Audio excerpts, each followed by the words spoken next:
I started working on this project when I realized how significant was my aunt Marta's leaving to the United States for my family and my mother, who is her twin sister.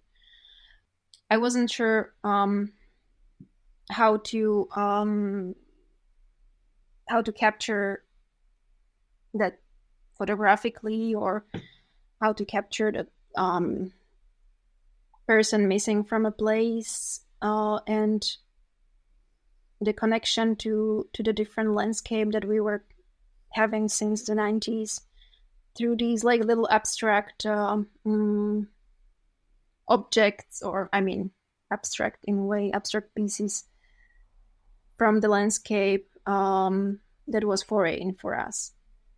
The pictures, I'm not even going to try to describe, I think, all of them, but they are connecting Slovakia with the United States. And I go from like very, very private places and personal spaces that either belong to my family to like a very, very different kind of anonymous, I would say, situations that I found in the streets.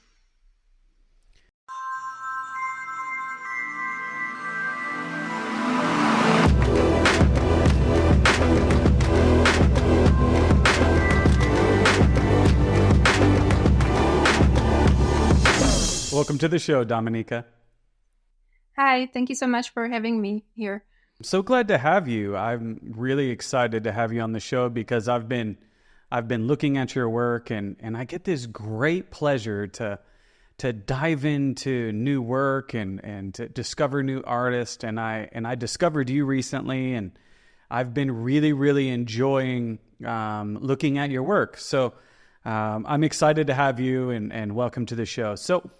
But before we get started, go ahead and introduce yourself to the audience. My name is Dominika Jackuliakova, and I'm a photographer from Slovakia. I live and work in Bratislava. I work as an educator here, and I was born in a small town in central part of the country. It's called Lučenec, which I left when I was about 15 years old for high school. I already studied photography as a high school subject, so that's that. And I'm the only artist in my family, so I was basically just finding my way how to be creative. And I wouldn't say I was interested in art, because I don't think I really knew what that meant when I was little, but I was always doing something with my hands. I was like making crafts things, and creating. What do you mean by that? You're the only artist in your family, so what do you mean by that? So what does your family do? Are they creative? Tell me a little bit about that. All sorts of different things, but my dad is a carpenter, and some of the family members work with him at his company, and I was not really introduced into like arts by any member of my family or close friends at the time. Just a art class, I would say, or some events happening in the town, but it was a small town, so it was not so much happening in there. But your father was a carpenter, and so he was working with his hands and made things and yes, and did all that. Yeah, there's a really interesting connection between like crafts and arts, and some people think it's not really art, but I personally really do a lot of woodworking, and I like to consider myself a carpenter. But I don't know. There's something interesting about being able to make something with your hands, and I think that's really, really interesting. But you decided to go an art route per se. So why do you make a distinction between the two? So here in Slovakia, we have like high schools that are specific in like a certain fields. So you basically have to choose, or supposed to, or are expected to choose your profession in quite early age. And Really? I when I was presented with this list of schools when I was in ninth grade, our school advisor gave us these like a list with the different high schools all around Slovakia, and I saw that those like three schools that were art high schools, and I got really excited about the fact that there is a photography program. And yeah, I wanted to try. I wanted to try the entering exams. I worked hard to like prepare myself. You know, I trained all these like um how to draw a human body, all these like anatomically specific uh specific concepts, and Yeah. worked on that for months, and then I got admitted to the program, which I think my parents were not really expecting that will happen. So uh that and I'm glad you did. yeah, because the school was quite far away from my hometown. It was in Bratislava, which is 250 kilometers away. So after I did get in, they supported me, and I was able, you know, to enter the program, and basically move away from my parents' house into a school dormitory where I lived with other classmates.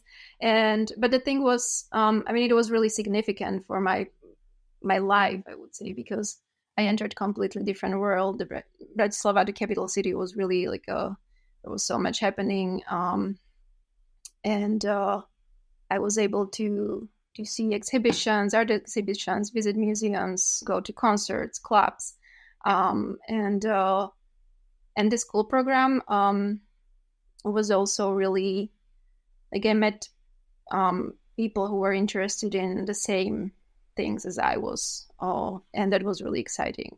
I didn't feel like like I'm the only, you know, strange person interested in I don't know. So before you made that decision, it sounds like you kind of already knew that you were into photography, right? I was not into photography specifically. I was into like other like drawing, painting, and other stuff, I would say. Um, Gotcha. Thinking of the time, I can't really tell you why I decided for photography. I don't know. I just thought it was interesting, I guess. Yeah. I try to remember when I was, you know, getting ready for the podcast too. Like but I just I don't know. I think I just had that feeling it might be something, and it worked Yeah. out quite for me. But so you got opportunities at that school to do other practices, right? So you got to try other things like Um, drawing, painting, or did you have to pick something? yeah, that's what I was actually hoping that will happen. But Okay. the photo department at the time when I was there, the photo department did not have any drawing classes. So I had an agreement with another teacher from different department that I would bring him some drawings, and I was, you know, practicing by myself. Mm, and also having classmates from different departments, we would do stuff together or go to like tea rooms to draw people around us. I don't know, where, you know, spending time with these sorts of things. And yeah, but then after, I believe it was maybe after 2 years or 1.5 year, I don't remember, the second year of the high school, um, I remember getting like quite a good feedback on my photo works, and I started being more focused on photography itself and just using a camera, taking pictures of friends and everything around me, and um, working on assignments. It was the school was School of Applied Arts, which means that it was supposed to prepare us, I would say, for like a commercial photography jobs, to be able to earn living as a photographers. But as our teachers were artists, then they were also combining those assignments, the practical assignments or technical assignments, with all sorts of like a long-term documentary themes or some other more conceptual ways of thinking. And I think I could just tell that that's something I want to keep doing. I didn't want to be like a commercial photographer from a very early age, and that's why I've decided to continue with photography during my bachelor's and master's studies. So you just kept going. So right after, did you go to school right away? Yes, I went to school in Bratislava, but then I also applied for this different program in Czech Republic it was an external school. So I basically combined those two in a way. I was not sure where I want to stay, but then I graduated from the program in Bratislava. So, very good. So you got a master's? Yes. Very cool. So like I'm always curious to see, there's always in our development, especially as artists, there are important people that come along and they make a big influence on us. And so I'm curious if you have anybody like that in your life or someone along your journey that has come in and had a very big influence on you. So I'm curious about who that might be. So do you have anybody like that? Anybody that came along and had a big impact on you? Well, from that high school era, it was definitely Jaroziak. He was a teacher of mine, and I think his work influenced me a lot. And also seeing how he makes his prints, because he was using a school darkroom, and he was taking his time and kind of creating the perfect darkroom print for days or weeks. And I think that's something that showed me that it really takes time and it's really hard to work, even though if we think or we see photography as a really fast medium that everyone can, get to through their using phone, basically. Yeah, but yeah. The digital world has changed it a lot. Yes. So yeah, that was definitely that. During the college times, the reason why I kind of why I've decided to stay in the program in Bratislava was because we had a really great community of classmates. The program is studio based, and I was in a Mirošovic studio. He's a Slovak photographer living in Prague, and he was really good at like giving us space to basically create our own. I don't know how to explain it really, but we had a lot of freedom, but we really used it well, I guess. Like we were, planning group shows, we were organizing things together. There was a group of like 10 to 15 people, I would say, making like movie nights at the studio in evenings after our critique groups. And I'm still in touch with most of those people, and it's really, really great. Great to have that community. Many of them are working in art or the cultural space still. So when I talk about the school experience, there's a lot of people that will say, hey, you don't need college, you don't need it, you can learn the skill on your own, and even just in a few weeks on YouTube, but I had found so much value into connecting into the community that has way more to do with my educational experience, if that makes sense. I've heard this a couple of times, and now I'm hearing it from you, that there's this group of people that helps you kind of develop a body of work, that helps you develop as you go along, and I think it's really, really important. But if I was going to make a case for college or any kind of art school, it's about jumping into that community. It's about, kind of engaging with that world, you know, in a larger context other than just skill development. And so I'm really glad that you kind of mentioned that, and I think it's really interesting. And it sounds like a really good group. It was like 15 people, right? Well, it was like wider. It was people from different years of the program, and Okay. I mean, it's just a guess. No, I don't know how.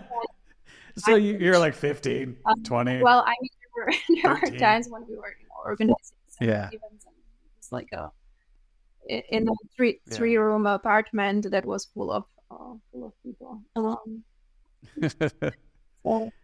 That's cool.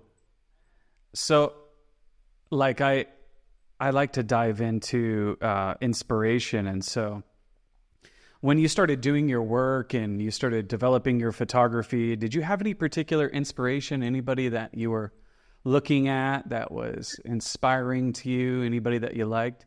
Talk to me about that.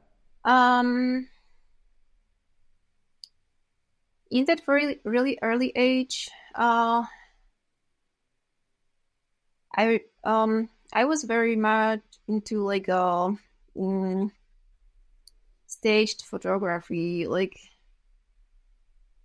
I cannot really tell you the specific names, and even those I remember, I don't think I want to mention, to be honest. This is not something I really want to refer to at the moment, but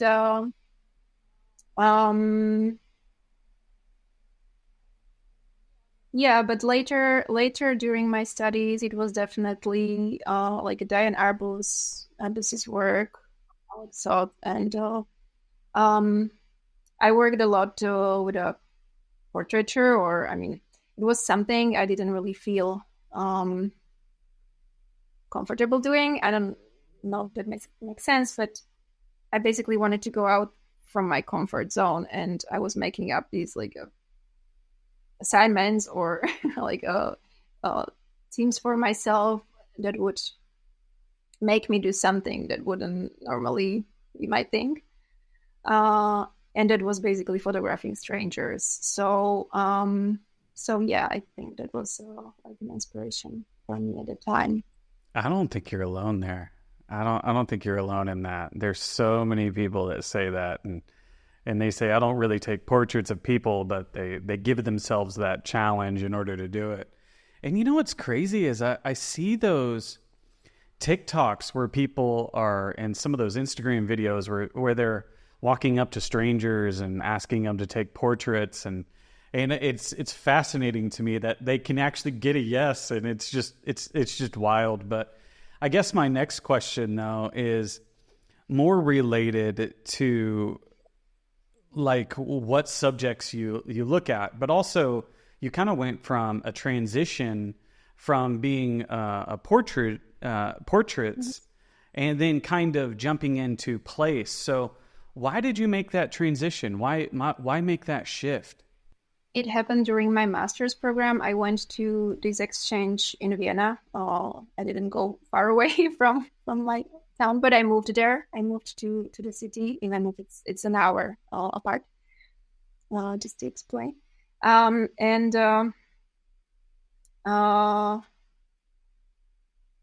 I wanted to do something else that I was doing, I guess, and I just started. Well, I was doing these portraits, and I did not think that it's like going somewhere. I guess from my end, I wanted a little change from my practice, and I've decided that I'm going to do as boring or choose as boring subject as possible. And I started photographing this project based on photographing a stone or stone matter being used in a space around this. And those were, even though it does include some photographs of people that I staged for it, but it's basically just these outside of the city, really non-specific areas with the different ways how the stone is being used in a way to like divide space or used as a fence or used as a protection. And yeah, so That's interesting. I started using black and white only for that project. And yes, I just remember that I wanted to do really like something that is not going to be visually like a pretty picture, as I can say that, or a nice picture that people just look at and say it's a nice picture, but they don't really think of it for a longer time. They don't like stay looking at it for a longer time, I guess. Yeah, from this perspective, I would probably say that I wanted to work more conceptually. Gotcha. And, what do you think it was? Yes. What do you think it was that you were connecting to? Do you think it just wasn't your thing? What do you mean by like with the nice pictures before? Or? Yeah, you were talking about that shift from portraiture, and you were kind of saying that it was you just weren't connecting to it. You know, you were saying I just wasn't connecting to it. And so, what do you think that was? Well, the portrait projects I was doing were based on photographing people at the different types of like different type of house situations. One was like this shelter in my hometown, which is and another one was an institution, a mental health institution for men, adult men. And I guess I just did not feel like I was probably just not taking enough time with those projects. You know, like nowadays I would probably, if I were doing something like that, I would probably spend years going to the place. But I was a student. I was in my bachelor program. And that makes a lot of sense. I was like 21 or 22. And I was, I would get the access to the place and through those people who were in power in the institution, and basically got to people living, for example, at that house shelter. I mean, I spoke with every individual. I spent hours with them while I was photographing, and I went first without my camera and all these things were like I still do, I think, but and I asked them for permission, but I just went there few times over the semester, basically, or now I'd say it's a little few times, like 10 or something, or like 10 visits. It's not enough. And the project was based on that. I mean, the pictures were okay, but it was just usually just one portrait per person, and this the you need time.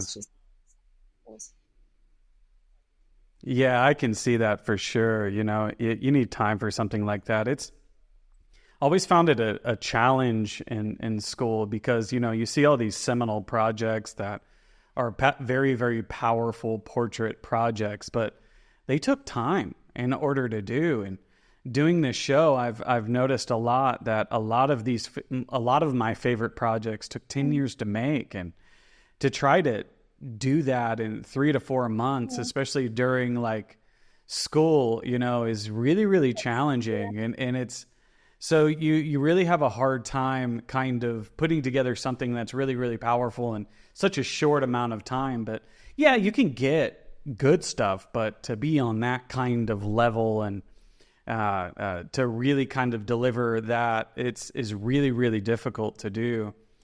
But I have my next question is, once you kind of shifted out of portraiture, you started kind of shifting into a little different project, which is like focused on stones. And you know, there is a very human element to it that I noticed as well. And so instead of like looking at the human, you're looking at kind of what humans do. And so I'm kind of curious about that. So talk to me a little bit about what drew you to that project and why you went in that direction. Yes, basically. I mean, it was like all of my projects are pretty much about humans, or even though I'm not photographing them. I mean, I'm focusing on what we do in the world, I guess. But well, I started the project when I moved to Vienna, and Vienna is really, I don't know if you've ever been to the city, but it's really beautifully made and really beautifully like taken care of. Like it's everything. It's all the surfaces are like cleaned up, especially in the city center, of course, because of the tourists as well, I guess. But they just take care of everything, or that's how it feels when you walk through the city center. I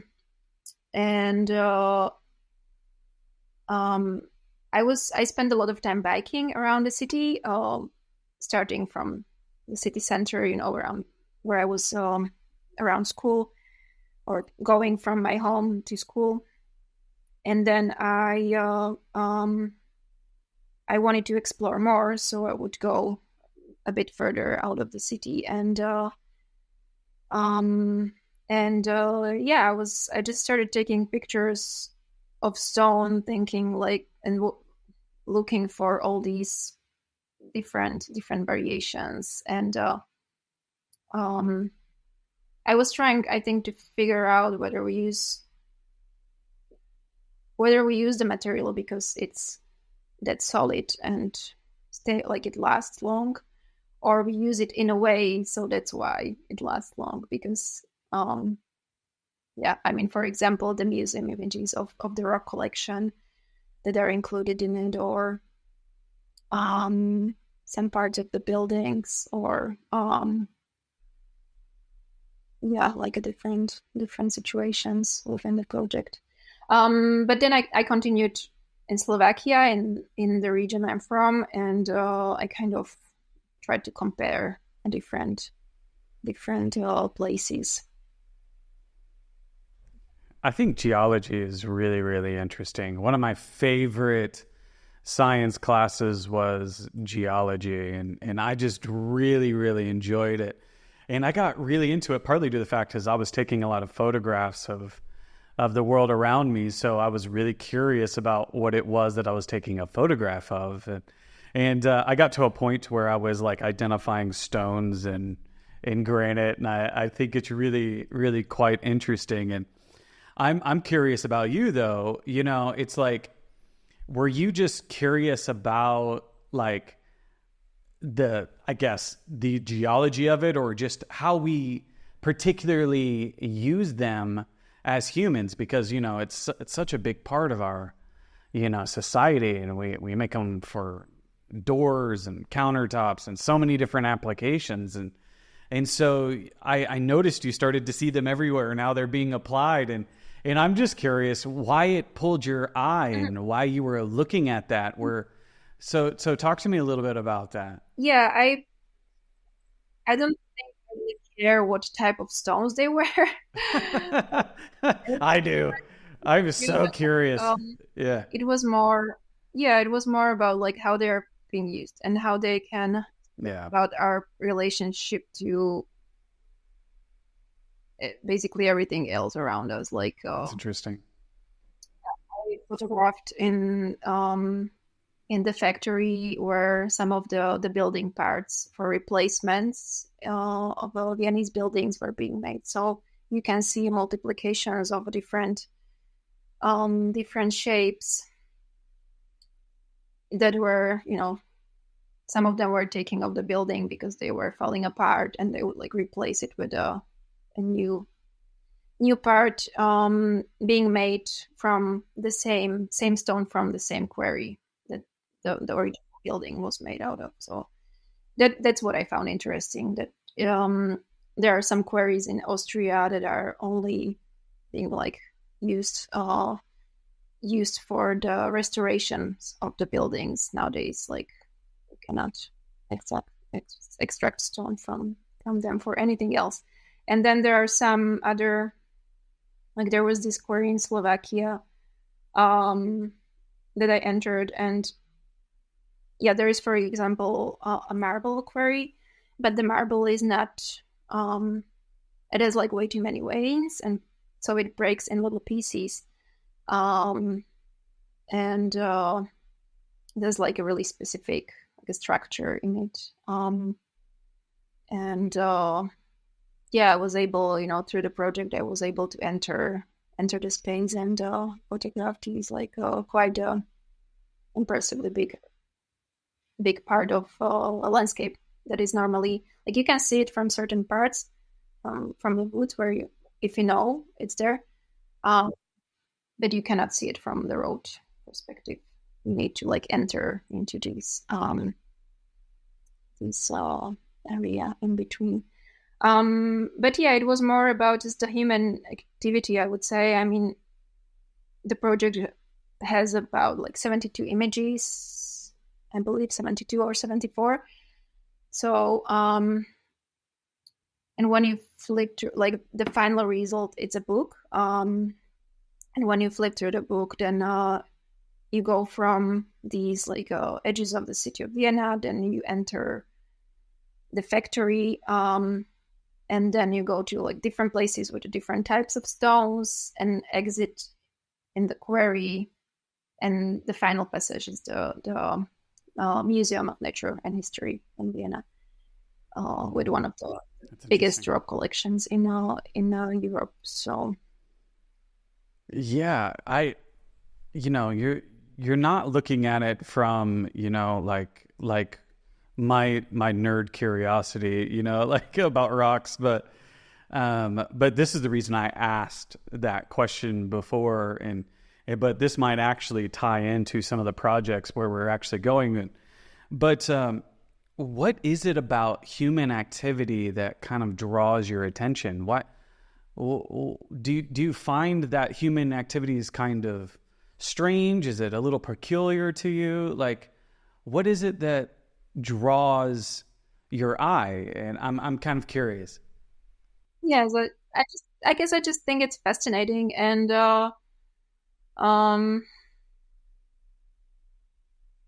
yeah, I mean, also because it's like the project proved to me that it's definitely not a solid material. Like it's really fragile, and it needs to, like, you need we are people who does, they do need to take care of it. So it was to me like a metaphor of like our relationship to like a past. There you go. That's what I was trying to get to. Want yeah protect something, or that I just found it. Yeah, I found it fascinating that for protection of like a piece of field or like a land, we would like use little rock patients to like a develop. Yeah, I think of Stonehenge. We've been using stones and rocks for so many different things. They are spiritual to us, and like Stonehenge was ceremonial and symbolic, but we also use them for such practical purposes, like countertops and how to, this is my yard kind of thing, you know what I mean, that we separate out our space. And but you got me really thinking with that project, which was really, really interesting. But let's dive into some of your other projects. And so you expanded from portraits, you started doing landscape. We're going to look at this other project called R2 that I think is really interesting.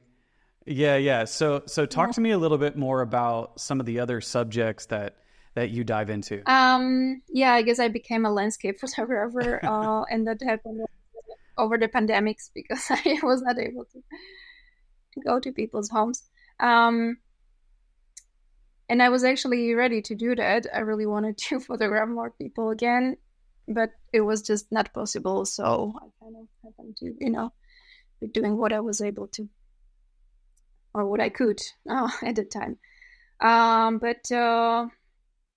Yeah, I'm going to show 3 projects today, and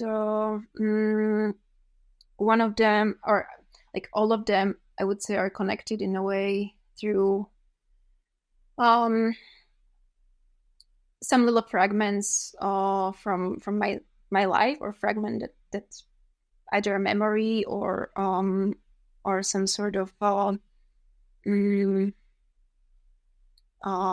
like a family history, I would say, story. And the other thing that connects, like,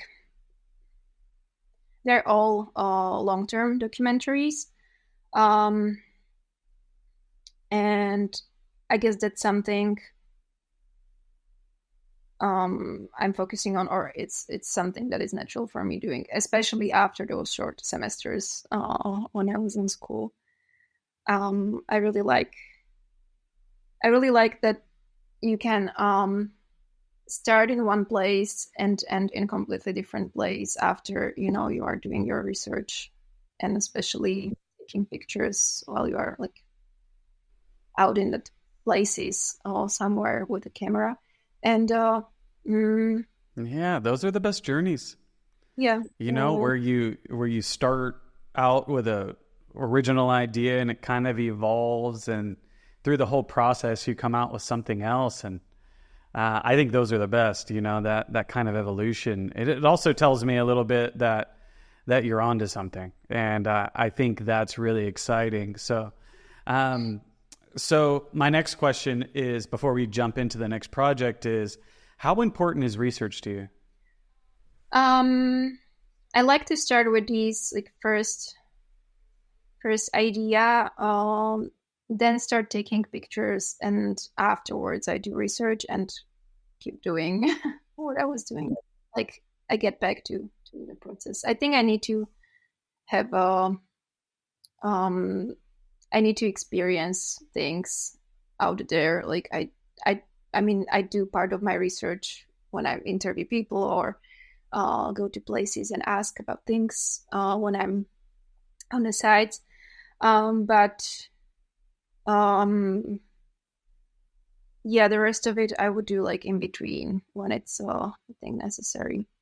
I mean, it always is, but I like to start doing something, and then when I'm kind of a bit more I know more specifically what I want to do or which way I want to go, then I would then I do all the rest of the research. Yes. Perfect. So let's go ahead and dive into some of the work. And so you want to start us out on the yearbook project, correct, or no? The history of disappearing. Okay, so let's dive into the history of disappearing, and we're going to go ahead and start with that, and we're going to dive into the rest after that. So let's jump in. Let's go take a look. I would like to start with a text, if that's okay. It's just a short piece of writing that I include with the images, and then I will explain the story better or more specifically. That's perfect. Okay. Absolutely. So the project is called A History of Disappearing. Yeah,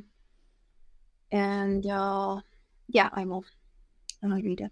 So she had a twin sister, and they looked so similar that only family and close friends could tell them apart. She was the younger twin, only a few minutes younger, but she was also the more courageous one. She left with her family. Boxes packed full of second-hand clothes that were yet to come into fashion in Europe, big red cinnamon chewing gum, long phone calls facilitated by connections in the local council, and short messages some years later. An image of the United States was taking shape for us. She stepped out of the plane at the O'Hare International Airport in January. It was freezing outside. The roads were too white and had the color of sand, and were partially covered by a thin layer of snow. Years later, Leanne explained to me that roads in each of the 50 states in America have a specific shade after the stone that was used for their construction. So this is That's good. the short writing that I used along with the images to kind of explain the story. And the story is based on, or I started working on this project when I realized how significant was my aunt Marta's leaving to the United States for my family and my mother, who is her twin sister. And I wasn't sure how to capture that photographically, or how to capture the person missing from a place, and the connection to the different landscape that we were having since the 90s through these like little abstract objects, or abstract in a way, abstract pieces from the landscape that was foreign for us. And when did they leave? She did in 1992. 92. Okay. You were young. Yes, I was little. Yeah. I will just shortly go back to the text because it just helps me to explain it better. I guess that the story is not just about her. I mean, it was the beginning. As I mentioned before, that I like to begin with some idea that it's somehow significant to me or my life. And then I basically try to describe, I would say, a journey of a person. In this case, it's a female persona who is leaving the homeland and entering a foreign place. And that place, it's much different from what she knew before. So the first part of the paragraph is referring to this persona that is leaving. The second one is about the family that is left behind and experiencing that foreign environment through these like little gifts or letters, pieces of information that she's giving them about her life or experiences in a new world. And yeah. And the third part is my experience after I started traveling to the United States more often. I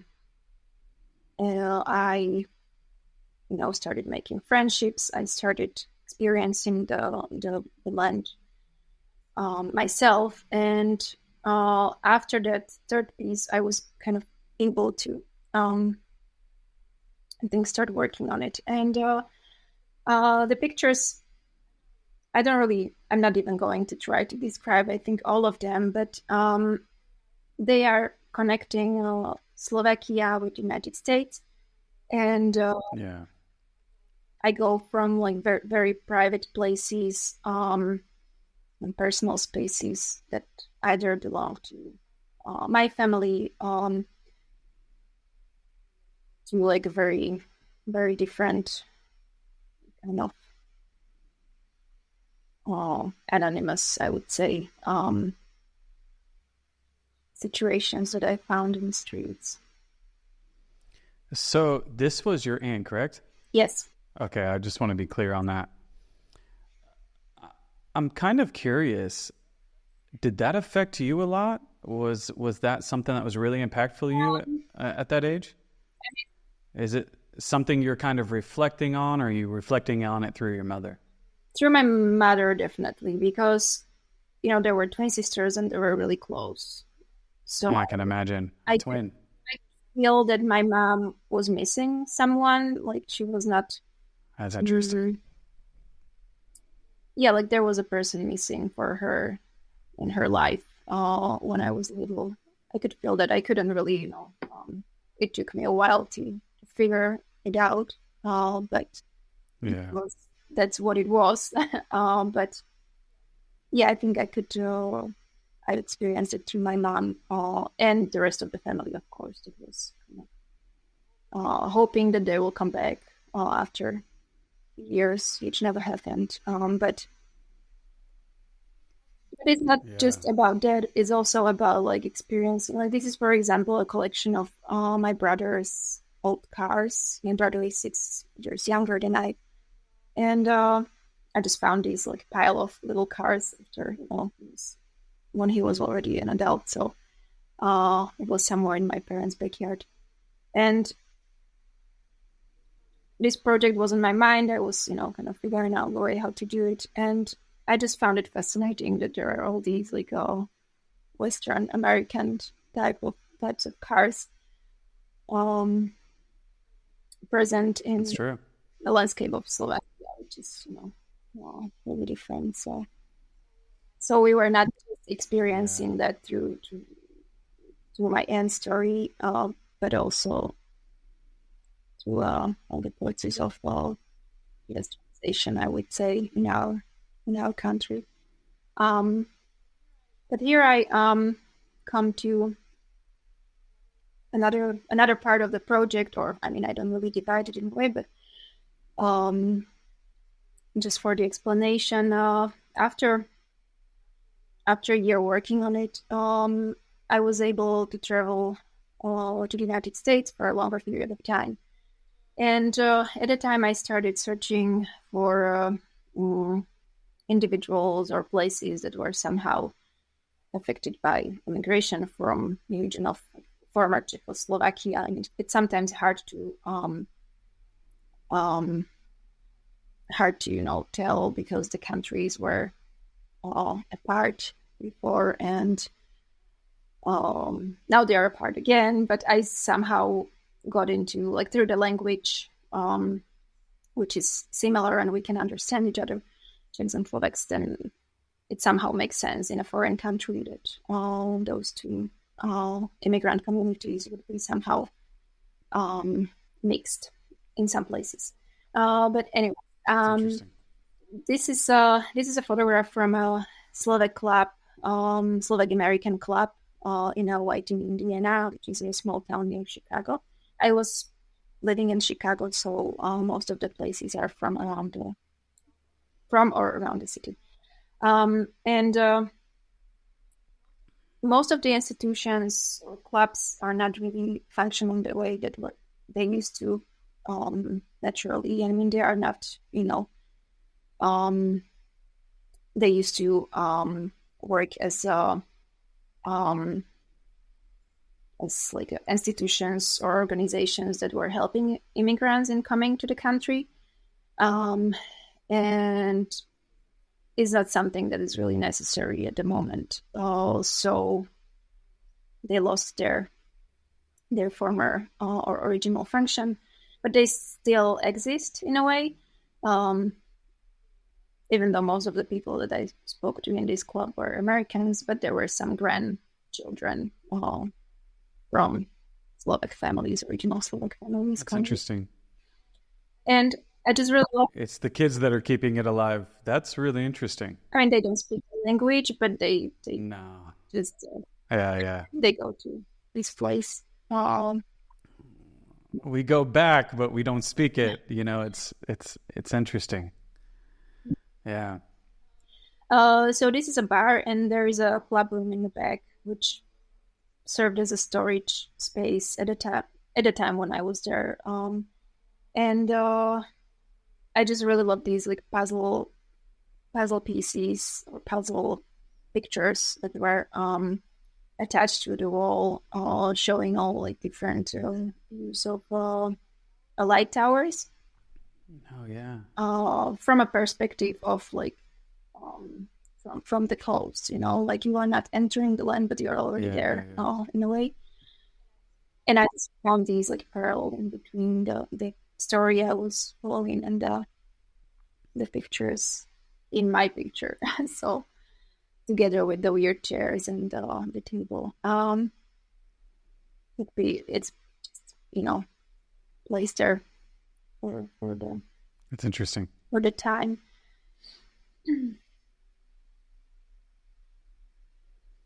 So, in some ways, you are kind of exploring your roots, but through through another country. You're kind of looking at people that were reflecting on their past, where they're coming from. I bet that's really interesting. You're kind of tracing people's steps as they move around and reflect on their own past. So what do you feel like you were chasing? I was definitely trying to figure out why the country, the United States, is so fascinating to me in a way. Like there was a time when I was kind of, thinking of maybe leaving Slovakia and finding my way, either there or some other foreign place. I don't know. For some reason, I just wanted to know or wanted to find out what is out there, and I had this feeling like there is something more than I have in my home country. I don't know. I guess it's just what seems really more. Yeah, I think we all have that. I think I'm from the United States, so I think I have that same kind of desire to kind of get out of where you're from, and you just kind of want to escape that world and kind of go somewhere else and rediscover things. But what's really interesting about this is that you are kind of exploring this world through the experience of your mother and her twin sister, and how that family how your family was split up, and how they went their own different directions. And why did she leave to the United States? Because her partner was already there. He left first, and then she basically followed him with the family. So yeah, it was the family was going to split, because of marriage, and they were married, right? Yes. Yeah, I just assumed that. Yeah. Yeah. Yes. Yeah. Yes, Okay. You said partner, so I wasn't sure. Oh, sorry. It was actually a marriage or not. You know what I mean? But sorry for the confusion there. But that's quite interesting. But you also had this same kind of fire and desire to kind of get out and go.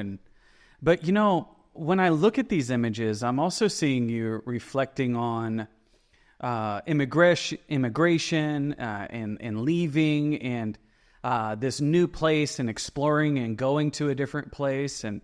But I also see in your images kind of this reflecting on the family that's left behind.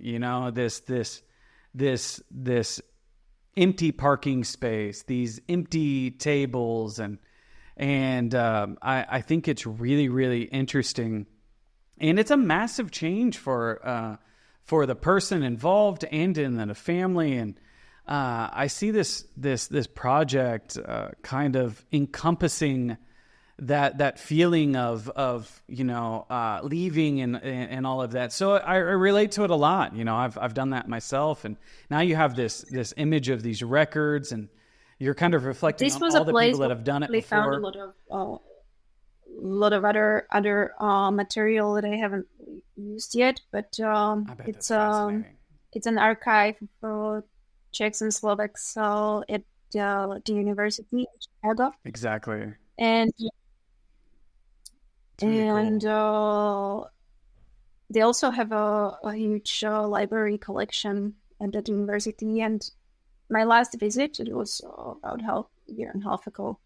I actually spent there just going through different books or writings that were written by female writers or female authors. about their experience of living, where they, described their life in the United States and the reasons why they left. So I do have some notes and some pictures from it, but not like pictures I want to use, but more like I copied the text or pieces of the text. Yeah, that's interesting. And that's something I would like to continue doing. So not just the photographic part, but continue working in the text part as well, I guess. I think that tracing the steps and having that connection to your family makes this really, really powerful, and seeing those connections between your mom and her sister, and then following the tracks of other people that have done this before, it's really, really fascinating. I think I would have really enjoyed diving into those archives and really discovering other journeys out there. Was there anything out there or in there that you discovered that was really, really well, interesting? It was a quite long time ago, so I would have to go back to the material to be able to tell. I forgive you. You don't have to tell me. But anything that stood out that you remember now? There were some descriptions of this young, I found several texts by quite young female writers who left by themselves, which was it was in the early 20th century, and I was kind of I just thought it was really, really brave. They made that decision because they wanted to live in a different world, learn language, and have a different life, and so it would be really interesting to see where that person is today. I think we have a documentary that we're in the making of, and we can do it together, and we can be on Netflix. I mean, it was 10 or something, so I'm that's awesome. Yeah. I love that kind of stuff. I love connecting the past with the present, and I love how close it is to you and your story, and it's so let's check out the installation part of this and see what that looks like. This was in the Czech Republic in a city gallery in Blansko. It's in Brno, so one of the larger cities in the eastern part of the country. And I was actually still in the United States, so I traveled to put on the show because it was planned quite a long time here at the opening. I did not have all the images for it that I presented you, but it's just a preview of part of the story. But it was this, I would call it an off space or a smaller gallery space, which is a part of the main gallery. At the time, there was another artist showing her work, Dominika, who presented her solo show, and there was my part, which was put into these a former office space. And the space had these originally these lines that was part of the architecture, these a metal structures. I'm not sure if that was a shelving or some sort of something that was there before. And I've decided to use it as a, when you make a book layout and you have these InDesign structure for a book, or when you lay out a book when you want to see the pages next to each other. And the presentation was based on this book that was on the table. I used an old table of my mom's and her sister's that I brought there. And put the final book on the top of the table and used the drawers for representation of little booklets that were like different stages of the process of bookmaking or photo bookmaking. So there was always different content in each of the shows. The show was called A Blue of Distance, and it was taken from one of the Rebecca Solnit's essays. I know that one. And the essay speaks about these like or for my what I took from it. Well, I thought it was really making sense with my work was that part of like a pleasure of experiencing something unknown or something that you don't really figured out yet. These like time before you get to know that place, in my case, and you find it really fascinating and beautiful in many ways, and like that stage in between, I would say. That's interesting.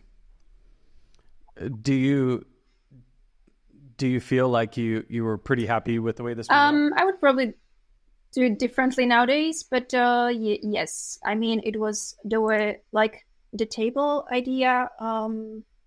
I was not sure how to present the book, and I knew that I want to use a table, and then I kind of it kind of like connected together because I knew that there was this table at my grandmother's house with those like 4 drawers, and I just thought it might be cool. And I don't do so much photo books these days, but I used to be really excited about photo book making and putting all my words into like a little brochures or just for myself. So the way the story unfolds in them differently was just something that I tried to work with. Yeah, but that's just That's cool. That's a nice touch. I think it's a very, very nice touch. The story, and you see the images and what it's inspired by, and it really connects, and it really connects to your original inspiration. And there's a lot of people that use these kind of props and they stage it, and it can be a little bit hokey sometimes. In my opinion, it's kind of cliche, but you did it in a really, really, really great way, and it reminds me of that empty chair image that you had. That was really, really good. I really, really like that one. But it reminds me of that one. That was actually chair by the table. The Really? table that was in the...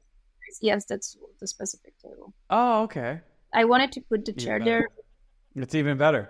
Much, Yeah. Because I like the photo lab was a part of the selection. So yeah, I just didn't want it to be. So I just decided to leave the table, and it was like I think it's wonderful.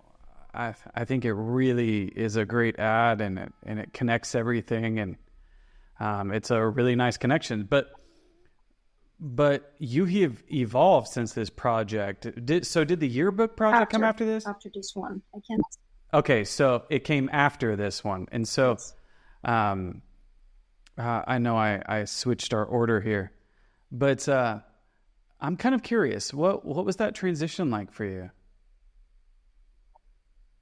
So did you move right into that new project, or how did that work? So talk to me a little bit about that transition and how we shifted into that project and what that's all about. So at the time when I was working on this project, the pandemic started. So I will just really literally explain how it really, or describe how it was, because it was really important for the process, I guess, as well, at the time for me, and for everything in our lives in general. But so I kind of got stuck in the United States, but I was not really able to keep, meeting people and photographing the strangers and places that,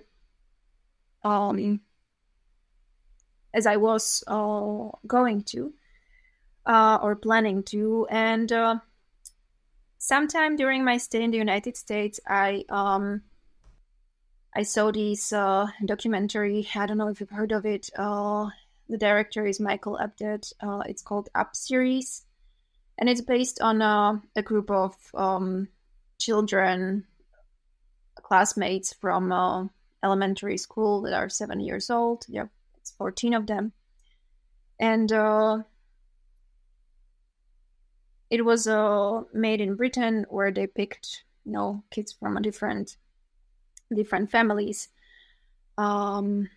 with different backgrounds, and wanted to sort of just like compare them in a way. I mean, they asked them questions about their lives, about their dreams, and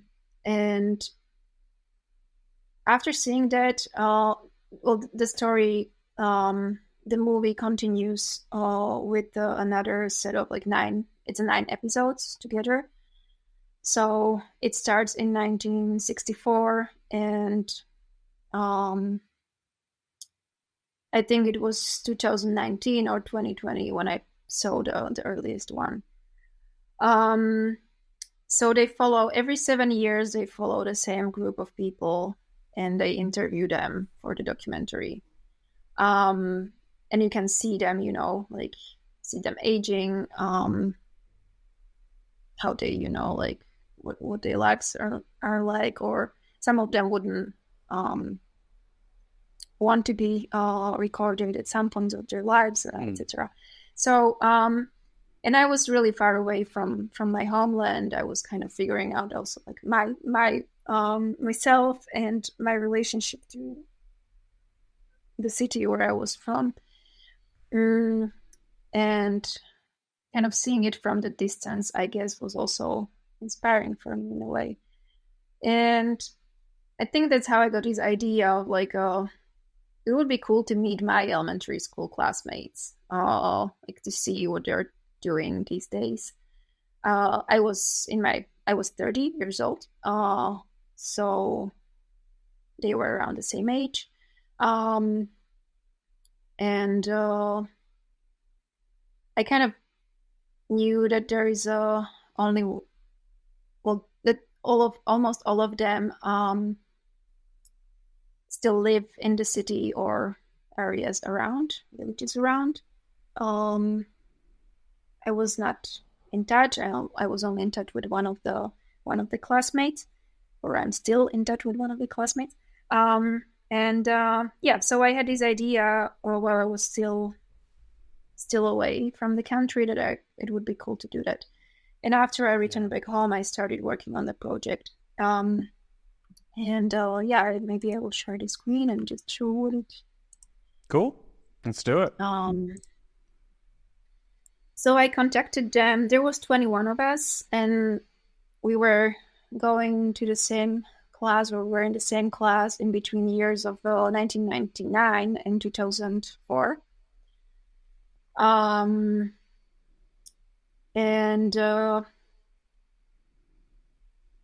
I was hoping to, get to know them better in a way, or to find out what their lives are like these days.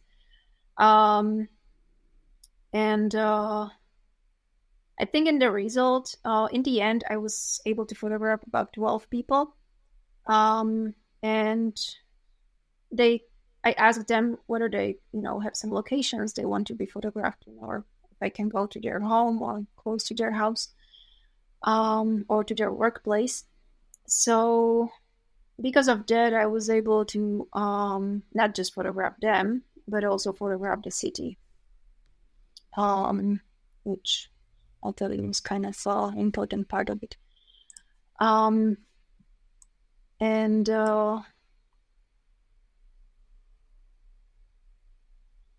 a way it was, I found it quite hard because I don't know what was your relationship to how do you remember your elementary school time? But kind of a weird No, time when you're no, I figuring don't. out yourself and you're building your first relationships with people, like So friendships true. and more complicated ones maybe.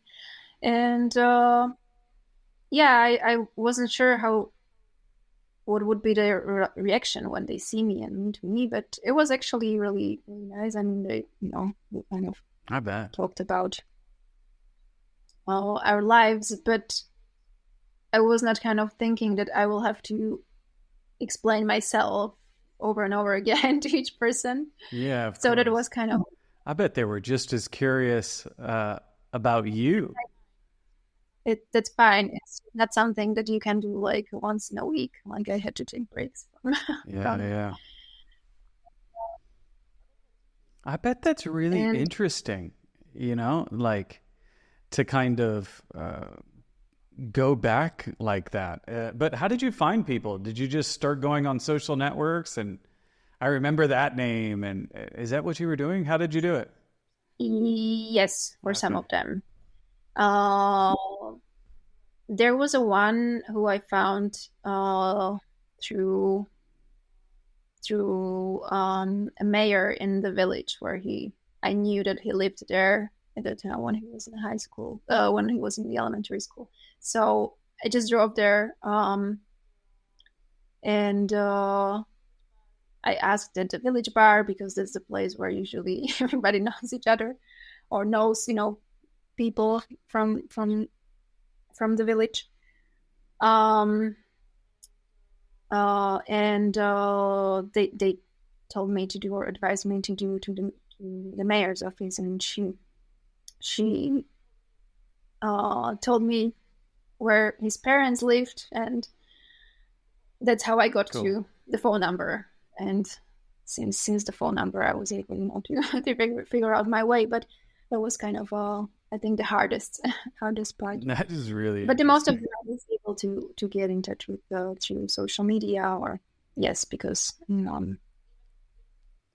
even if their names changed, that I could find them through like our common friends in a way. There was one who lives. He moved to Austria, and I traveled there to photograph him.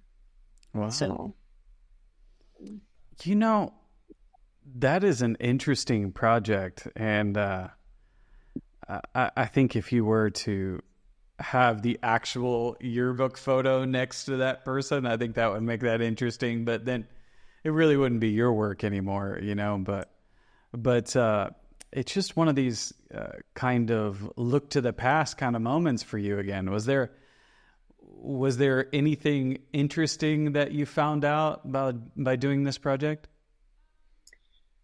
um, I mean there.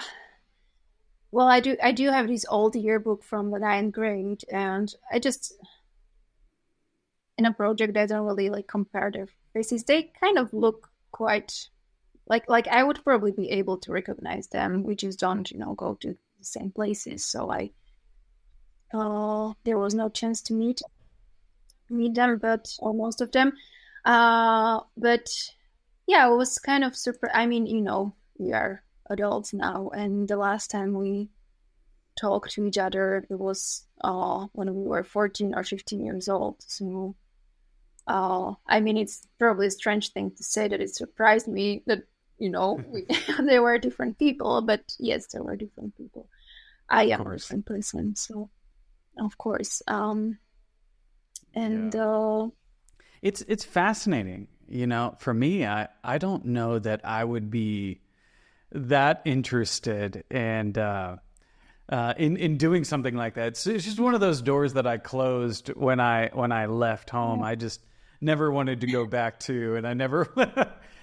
But in a weird way, Facebook is kind of that way for me, Mhm. and I will look up and go, I wonder what happened to that person, and I would go and search and try to figure out who and where they ended up being, and now they have kids, and you're like, oh, that's fascinating, and But it's just really, It's what happened to me, like they all to me yeah, whether I'm married and have kids and all these. yeah. I think it's a curiosity that we all have, and you turned it into an actual project, and I think it's really, really interesting. But I have a lingering question for both of those, and from both of those. But in some ways, you're reflecting on the past, and you are kind of retracing the past and trying to uncover some of Yes, the. it could be. Again, uh-huh. I'm trying to, yes. I mean, it is, as I said, is like a starting point or starting like a melody or something that connects the thing or holds it together. Um, but I feel like I'm trying to, like all my projects are in a way something that I would want to do, but I would want to do without a camera, maybe, if I don't take pictures. Um, yeah, like all the places and people I meet, everything is something that I'm interested in doing in a way, and the camera is in a way just an excuse of doing it. Like if I were a writer, then I could, do it the same way, and then into a story. But I do take pictures, and you have to go to places and meet people when you want to take pictures of them, which is kind of like, I mean, yes, we can kind of. Nowadays, we don't really have to, but I like I like the old-fashioned way, as I work with analog cameras and equipment. And I like that about it. I like that I need to, it's my excuse how to learn something that I'm curious about. And I'm also curious what happens, like how I will feel in that situation. Like I kind of, I had this plan of like meeting all the classmates, and then I was like, oh my God, now I have to like, how am I going to do it? And Yeah. well, like, Yeah. I'm sure some people don't want to be found like me. I don't think I want to be found. I know. It's easy to find me these days, but anyway. So how did you find your way into the R2 project? So I started that while I was working on, or the yearbook was kind of in the process, and I was taking breaks from taking portraits of people and meeting them.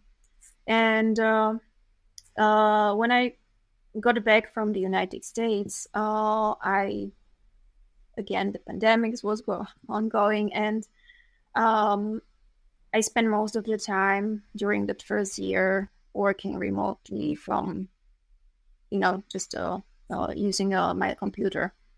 As a teacher, we were all doing these all video classes and video meetings.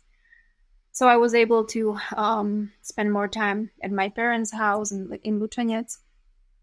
And when I got home, or got back to Slovakia, I was driving to visit my family. And I remember seeing that construction site was already going on.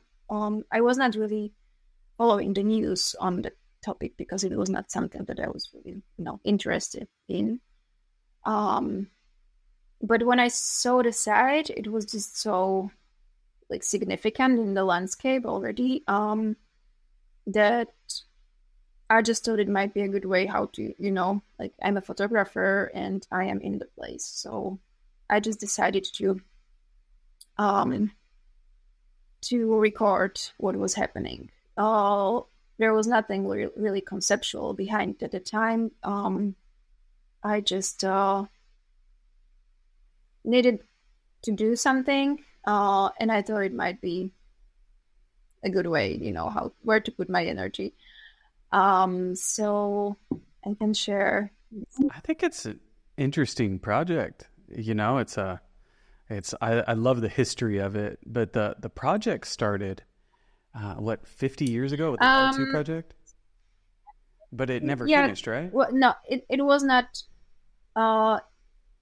It was not in the process of building. It was just projected. Got you. So it was an idea that the country was working on. In the 70s, the road was a bit different. So, there was this plan to do a certain road, road of the road, road of the road. And in the 90s, it was like a bit changed from the original idea. I think there was some small changes in the northern part of the country. Since then it was, a theme like there's supposed to be this highway because there is no connection in between east and west of the country, or no good connection. The roads that are there, I mean, it's still, we are still talking about the central Slovakia where Lučenec is at. So the rest is still in the project phase. It's interesting. It's just constantly. And it's not even in construction. It's still, there is nothing happening right now. So it's just there. Yes. We still need to finish, huh? Yeah. And it's the same. South and north part are basically in the same or similar stage. So yeah, let's take a look. Part, yes. I've decided to, photograph the construction site and then some landscapes and different situations from the villages along the site. Even though the project is quite significant, it's not that it's just something near 24 kilometers long. Like, it's really tiny piece, I would say. But the old road was going through the villages directly. So all the traffic, coming from either west or north was crossing the villages. So these are the houses from one village called Mitna. And you can see that people found their way how to, protect their homes from the noise and sound. But noise and the visual moving sound. And this is an old. So let me get a feel for your approach here. Are you following R2? And R2 is the name of the road. So we're following R2, and you're photographing along the way, and you're picking up images along the way. I mean, I'm not directly. I would go, maybe 10 to 15 kilometers around, like go to villages. So I sort of. It's not just places that you can see. Okay. Directly from the road, but or the old road that it's nearby. But I would say all the places that are in a way, or many places that are somehow affected by the construction itself, or going to be affected by the road when it opens. Either positive, in a positive or negative way. And I do a lot of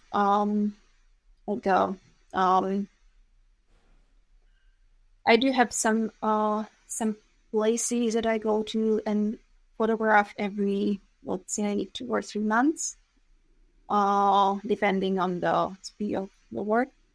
And I would do these like a time lapse, or how do you call it? I think time lapse is right. Yeah. Time lapse. It's called. They're not taken from they're not always from the same, exactly same point of view. I would always try to frame them for that situation, and Uh, but you will see more of them as I go through the images, especially in the later stage of the Gotcha. work. Do you mean long exposures? No, I mean like this place, for example, is from the same area, Okay. and this is the beginning of the construction, and this is like a few months later after they, cut off a portion of the Okay. mill before the. Okay, I'm getting it. So, do they plan to finish the road or no? Uh, one part is already open, and another part which is a bit more complicated because it's a higher in a higher level above the ground. There should be open sometime in the next year. So they kind of postponed it because there is they found some like a trash collection, not collection, is the term of the trash pile in the ground. I don't know if you know what I mean. I'm not sure what's the term in English for it right now, but What do you mean? Like a query? Like a place to mine? it was not really a quarry. It's like a A junkyard? Ah, junkie, okay. yes, but it was um like non-official one, and it was more like a junk was covered with a soil above.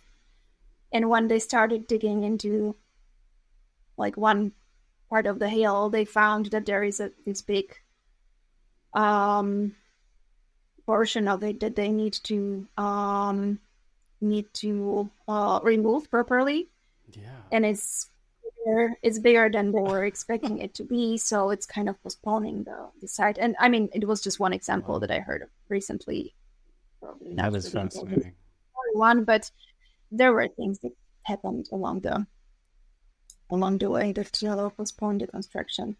So I had this idea, just working on it, that I will work on the project until they open the road. So it's postponed now, and I have one more year for it. Well, when I was reading about the project and you were talking about the history of this building project and this road project, but you were talking about how having this road incomplete was almost symbolic of separating people, and I think I don't know if you were trying to imply that or Um, I'm kind of curious about some of those discoveries that you have made as you did mhm. more research.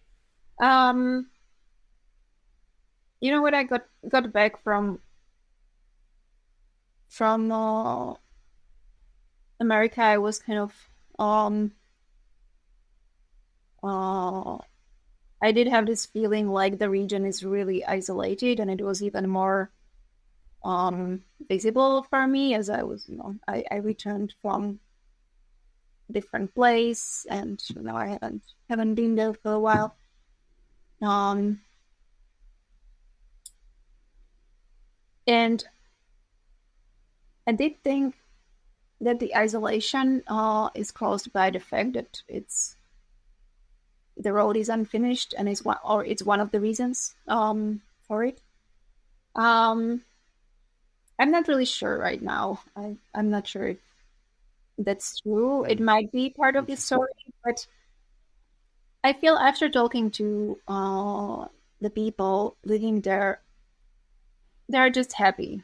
They're like living in the part. They are happy to have the road because they have a quite like, especially the ones living in those villages that were really busy with traffic. Um, they are happy that it's not there anymore, so they can cross the road safely. Interesting. And it's not quite there.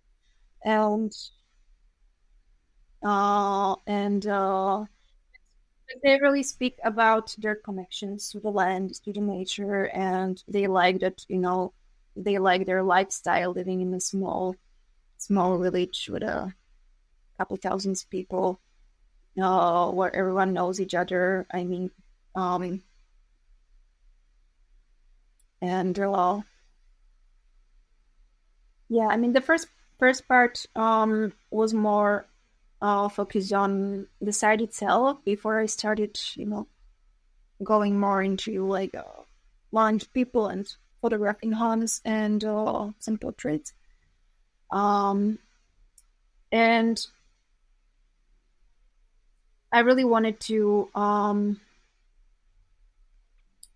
I was impressed by the construction itself. I found it really sculptural in a way, especially after the stone project I was talking about, because I framed the really kind of stones and rocks that were not really specific or special, in a sense, better word. I was framing them as they were sculptures, or had a different and better meaning, more meaning. And I tried to, I think, honor the labor, and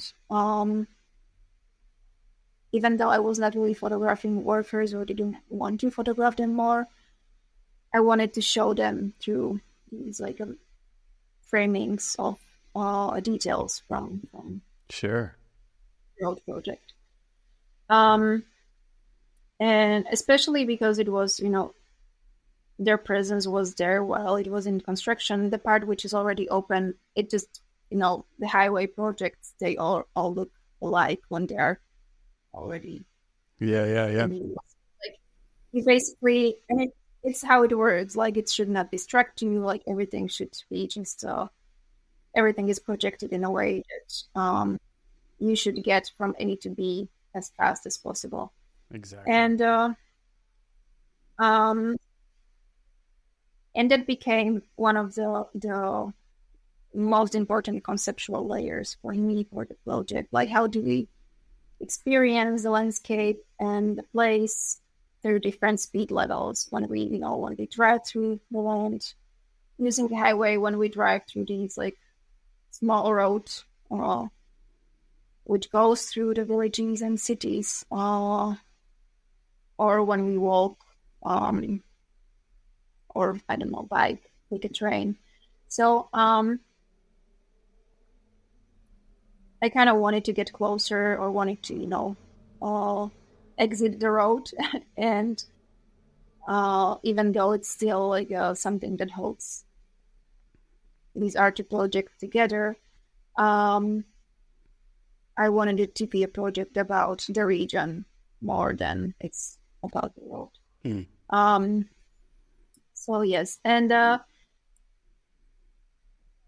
some of the images that are not showing the construction site are showing different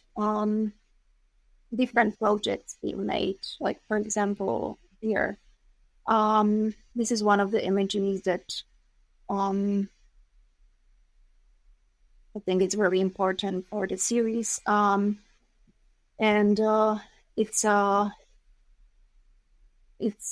like leftover pieces from my other aunt's project, and the one that lives in Slovakia. My mom has 2 sisters, so I need to connect projects again.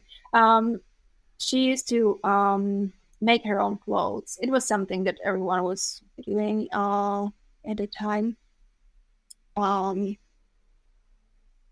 because I mean, this piece is probably from the 90s, but it was just the easiest way how to get something special or original before H&M Sure. arrived. Sure. And I only found these 3 pieces. There was one probably missing or never existed. I have no idea. And I just really like the pattern, which is these like little, I don't know if you can see it. I'm not sure if I can zoom and it will work. Oh yeah, that's right. These like really, exotic pattern. These are the surfer guys. And Why do you say it's so significant? Why do you say it's so significant? Because when we, mentioned that isolation, and got to it, that this is one of the confirmation that there is always a way how to connect yourself with the world through the different, or yes, I guess I find it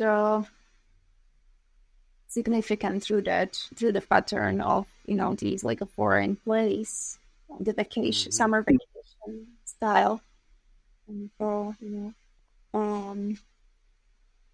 floral and the independence of crafting something yourself, Yeah. Like there is a lot of freedom in it, and I don't know. I just thought it was something, and It's so true. something that I was missing as a piece for the project. Like I didn't want to show it as these like a sad place that is disconnected from the rest of the country in a way, because it's not. It's just a specific for it. It just has some qualities. I do have a question for you, and you spent some time in the United States, and Americans, they are very connected to their cars, and it's very much a car culture. And the highway system is a big inspiration for a lot of people, and we all talk about it almost every day, what highway we're on and where we've been and so on and so forth. And there's a lot of artists that have used those highways westward to be kind of the central theme of their work. And they have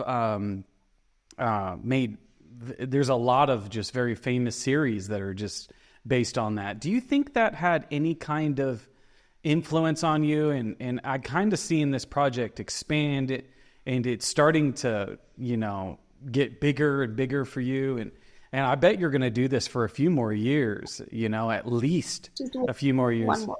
What's that? Just one more. I kind of want.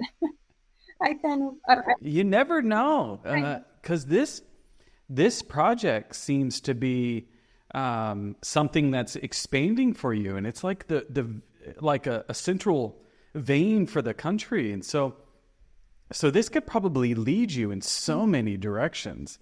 But where do you think that curiosity came from? Yes. Do you think your time in the U.S. influenced you or not? I think definitely yes. I did not own a car before I knew that I was going to spend longer time there. I actually started driving. Well, one reason was because I do have a dog, and it's just quite hard to travel around the country. It just became way too complicated and sometimes more expensive than driving, even though it's not a logical way. But it's somehow connected that I did have a driver's license. I never sort of wanted to have a car, but then it just became really necessary also for my photographic projects. And then I knew that I was coming to the United States, and it could be, hard, or could be better if I was able to drive. So I basically pushed myself into into getting a vehicle and started using it.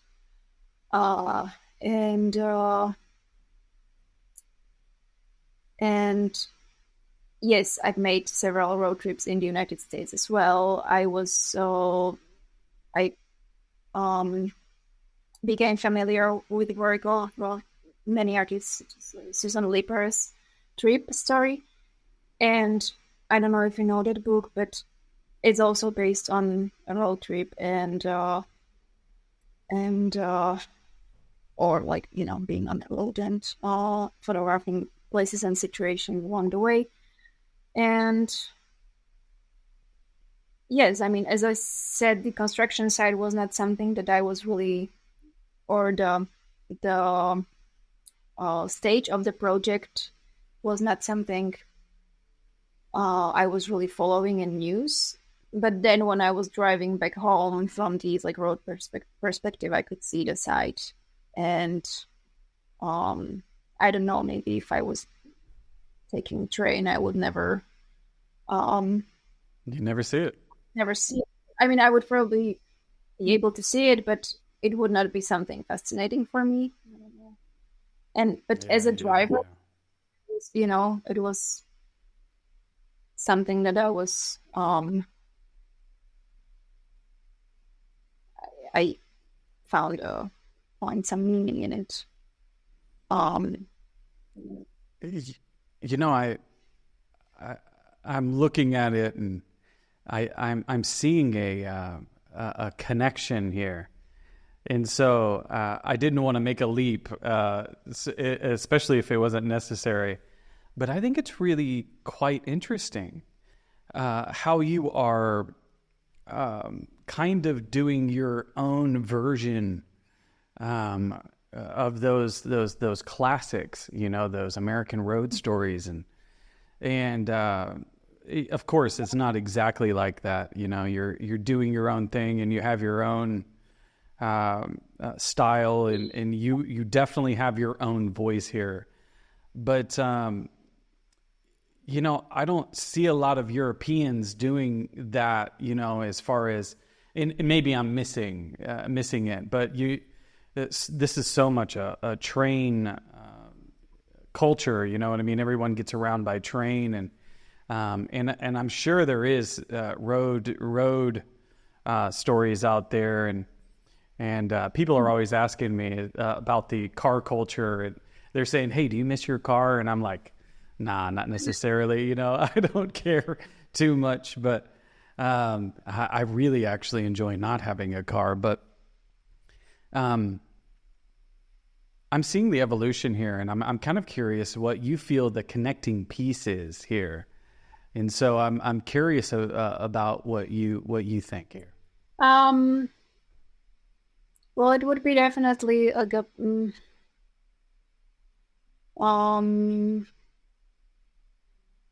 living and staying in a place, I would say. I don't know, like this tension in between, like, if that makes any sense.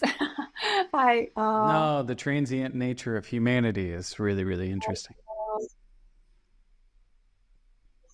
Like this, I think that the history of disappearing is the one thing I forgot to mention, and maybe there is a place for it now, because it might answer your question, is that that I found these like twin sisters, where one is the braver one and another one is the one that kind of likes her stereotypes. Really significant for like all the stories I think of. It was in the yearbook as well, like, there are ones who left and the ones who stayed, and I think I'm just trying to figure out what is behind it, like what makes people to stay and what makes them leave. Yeah. If it's something that you are born with, or if it's something that you just come to along the way, or if it's just, I don't know. There's a really interesting stat out there, and please, no one quote me on this. I'm sure I'm going to hear about it in the comments, but there's a fascinating number out there that says 60% of people don't move outside of 10 miles of where they were born. And I think it was like 80% within 100 miles from where they were born. And it points to this idea that, yeah. And you know, it points to this idea that people literally don't really leave the place where they're from. And you have this really interesting example of that. And you have this project that looks at two twins, and one stays where they're from, and then the other one leaves and goes really, really far away. And I think it's really, really interesting that you're kind of noticing this and you're kind of seeing it in your work. But with that being said, you know, it's an interesting exploration. So where do you feel like you fall into that? Do you feel like you're the brave one, or do you feel like you where do you feel like you are?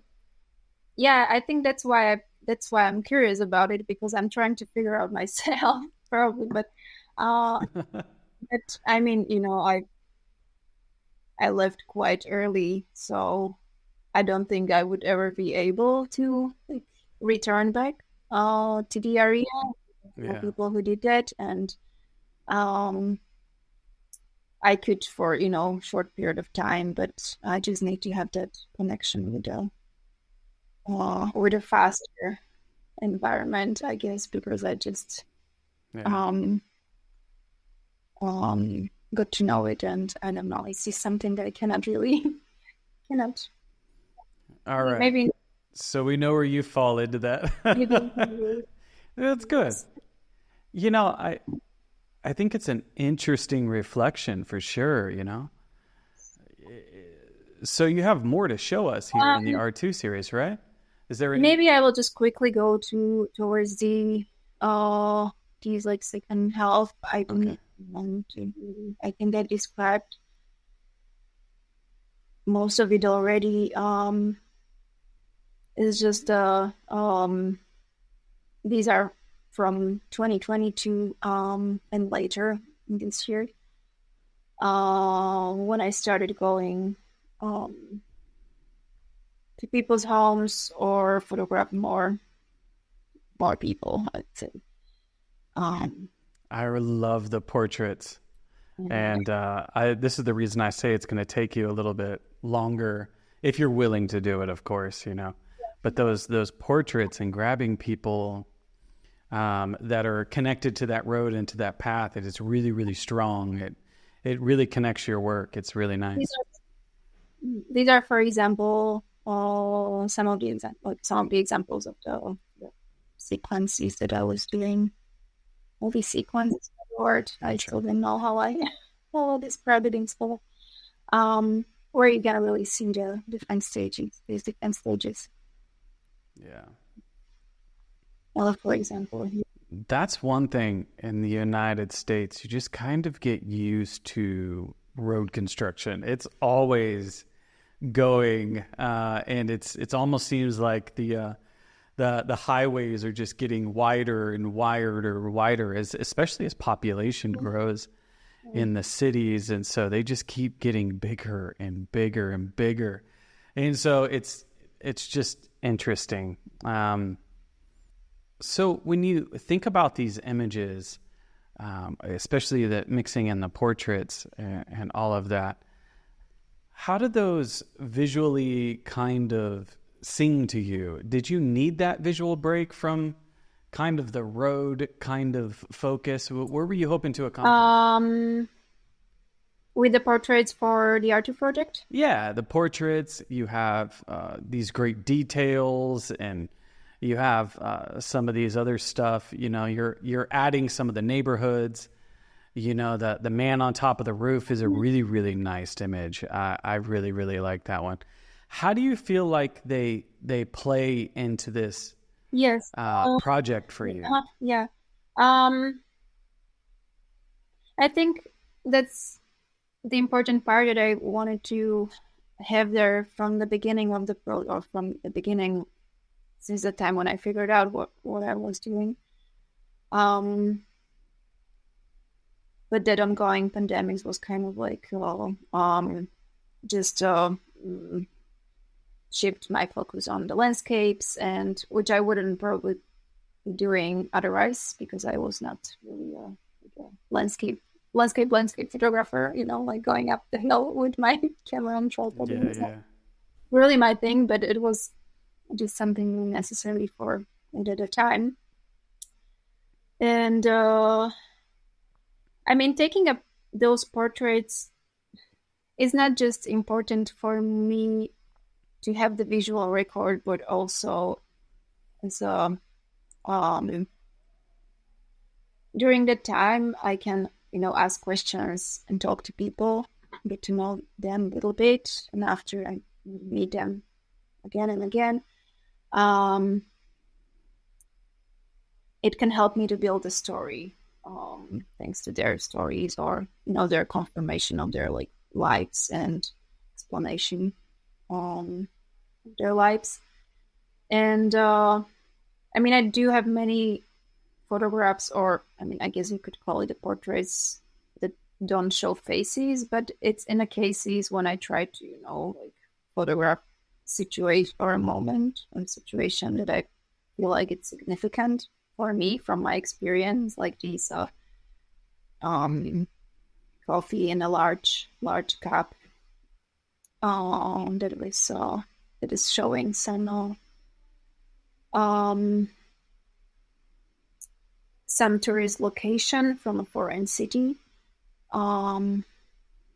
Again, connects to these foreign place through these a very That's interesting. Simple habit of drinking coffee. And this one is, for example, an image from Eastern holidays, and there is always this time when TV is on and everyone has a time of work, and there are these flowers decorating rooms because they're like the first spring flowers blooming outside in the gardens. And but I think those are these little pieces from my experience from that place, and they really bind to that. I don't really have any a specific, I think. I think it's interesting. Yeah. It's I can see the connection. It's from the rooftop of this old mansion in one of the villages. It's a really significant and house. And I just wanted to photograph the park around and the garden, which is really beautiful. I was hoping the owner, who was there for the weekend, will let me in. So I rang the bell, and there were two guys helping him around the house or the mansion. It's quite large. And they were doing this repair work on the rooftop because of the water. Water was leaking into through the cover. And when I asked about possibility of taking pictures in the garden, he immediately offered me this option to go to the rooftop with them, because they were already doing some work there, and that there is a great view from the top. So I went. And at first I wanted to schedule a meeting for the next time, because I was running out of film and wasn't. I was kind of, I think, surprised by this offer, and I was going to see the roof, but I was not sure if I want to take pictures immediately, because I often plan the shooting for the next time. But I did take my camera, which was actually a great thing that I done that, because there was this view when I went there first, and this man who was helping to fix the roof, he was just just waiting for the owner and for these for other tasks or for his help, I think. and just sitting on the roof and just sort of looking out into the country while he was waiting. And I did take his photo from on the front side, but I just like this one more. And yeah, I think this one was kind of the. It's a good shot. It happened to me along the way because it was just really unplanned. Yeah, so I like. I love it. It's a really good shot. It's I think it's kind of funny, but everybody invites me to the roof for some weird reason. But I have do you want to go up there? You want to go check it out? You know, and I'm like, no, I personally, I'm not a heights guy, but are you good with heights? Yeah, I am. I mean, I loved that idea, and I love that he offered it to me. I was just, I don't know why. Not me. I would have been like, no. I overthink it, and I was like, well, maybe I can just check it out, and like plan. It's a great shot. Or maybe go back, grab my camera afterwards. But then he was kind of really like pushing me into bringing it, and I mean, it was very nice. Nice. That is nice. But yeah, I've heard that they actually sold or are selling the house. So yeah, it's good to have took the picture because it won't be possible anymore. It's a great view, but what I like about it is it's so picturesque, and as an artist, as somebody is putting together a series, having one of these beautiful photos kind of stands out. But I think you did a great job of kind of capturing, kind of a story, but also grabbing the picturesque moment. You're kind of blending these two worlds, and I love this image for that, and it's just a really good, really, really solid image. So this is the last one. Yes. Yeah. Right? We are good. Yeah. Okay. Great. So my next question is, which one do you prefer more? Do you think about books, or do you like galleries as far as presenting your work? I think of the latest project as a book because there are already so many images, and I mean, I do like to print. I still print my works in a darkroom, and that's how most of the time that's how I present them if possible. But I feel like this story is just way too. It might be challenging to show it in the gallery space. I don't think it's impossible. It's just, I mean, putting a show together is quite expensive thing to do, and it's like for a certain time when it's there, and certain people can see it. So, for many reasons, I just like the idea of book more because it can get to more people. But what I've done before was that I presented a photo book in the gallery space with the images, and that's actually one of my favorite, not just with the small book that I was showing before, but with the long project, with the one about rocks. So I found out that people can actually be really patient in the gallery space when you give them. Yeah. More. It's what they're there for. So that's true. That's great. And so I just have one final question for you. It's the one I ask everyone, and I've really enjoyed our conversation today. And I think I'm going to do something with all these answers. I'm going to kind of put this together one day, all the different answers I have. But I have a lot of people that follow the show that are image makers themselves or artists themselves. And I'm kind of curious if you have any advice for people out there that are trying to be makers themselves or be an artist themselves. And I'm curious if you have any advice. Mm-hmm. My advice would be, I guess, it would be an advice that I give to my students, because I teach first year grad program students, so they are in very early stage of their studies and career. And it would be to work on projects and things that are interesting for them, not for what they think that might be interesting for somebody. Like, in the end, you can just see that in the result. If it was fun to make it, or if it was the person learned something along the process. So that would be the one thing, I guess. And the second one, maybe, I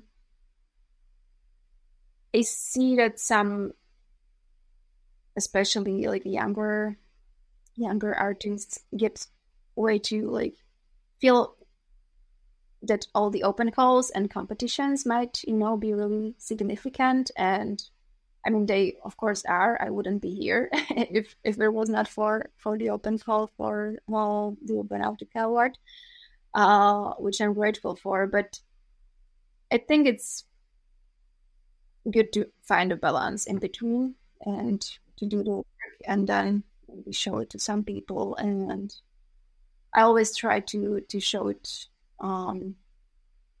to people in person, as well as I send it out to some open calls or people I'm in touch with by email, let's say, just for the conversation. So yeah.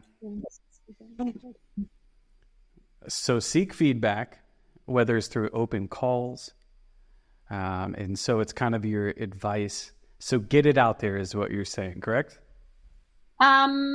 Well, it can be way too overwhelming. So I'm saying maybe to finish the work and then get it out there, to not get way too distracted with it. Because it can be, at least for submitting me. There, submitting here, yeah. At least for me, like working on some open call or applications, it takes a lot of my energy and attention. So I just do really feel along the year. So I think it's great advice. Yeah, it's good stuff. So that would be cool. Yeah. I've noticed a lot that if you watch this show long enough, you'll start to see some through lines.